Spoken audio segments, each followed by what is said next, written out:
What's going on, guys? This is boy Casey Fowler, one half of the Fowlers podcast, host of the Melanin Warriors podcast, bringing you yet another Melanin Warrior. As promised from last week, we're going to go into the African Spartacus, Ganga Zumbi. So let's go ahead and jump into this one.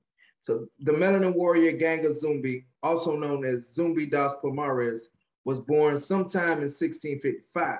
He was one of the Melanin warriors who started the resistance to slavery of the Melanin people by the Portuguese. He was also the last king of Guilombo das Palmares.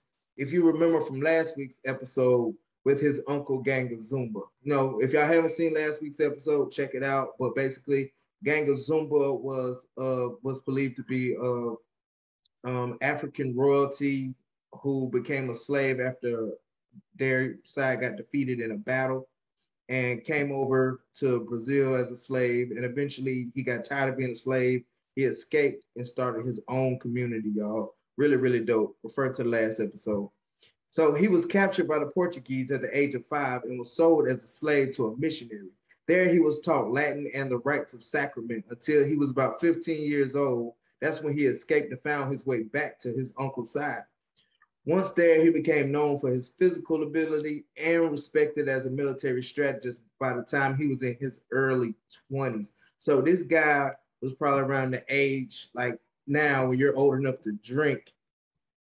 And by then, he was already a decorated military strategist. And, I guess he had them hands, y'all.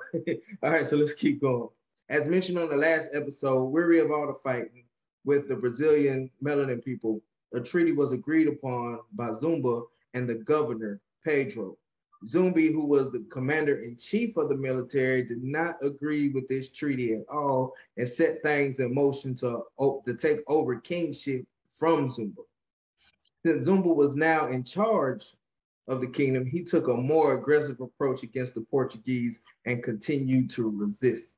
He said, ain't no way we're going to just sit there and lay down and move how y'all tell us to move. We're going to continue fighting until we can't fight no more. So tensions continued for about 15 years when the Portuguese led an assault on Palmares. They used artillery as well as Native American fighters. Even with this force, Zumbi put up a fight for 42 days. So after a total of about 67 years, all the way before Zumbi took over, they fought and they resisted and kept fighting and resisting. The Portuguese was able to destroy Serra do Maco, one of the central settlements. Even though this crushing defeat, there were still pockets of resistance until November 20th, 1695, when Zumbi was killed and decapitated. And then what they did after this is they put his head on a pike to kind of scatter the legends of his immortality, because the Melanin people in Brazil believed that he was a demigod. He was the son of Ogum, who was the god of iron and war. On November 20th in Brazil, a day of Afro-Brazilian consciousness, Zumbi is still revered as a hero. Zumbi continued to resist Portuguese rule, who would have made his free people slaves again. His courage and his leadership makes him truly a Melanin warrior and our people's very own Spartacus, baby. That's right.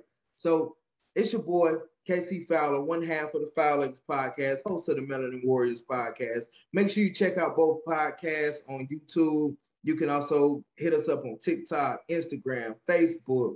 Y'all make sure y'all check out the Melanin Warriors podcast audio on Anchor, Google Play, Apple, Striker, Breaker, everything but iHeart, but it's coming, y'all. Hey, and if you don't stand for something, you're going to fall for anything. It's your boy.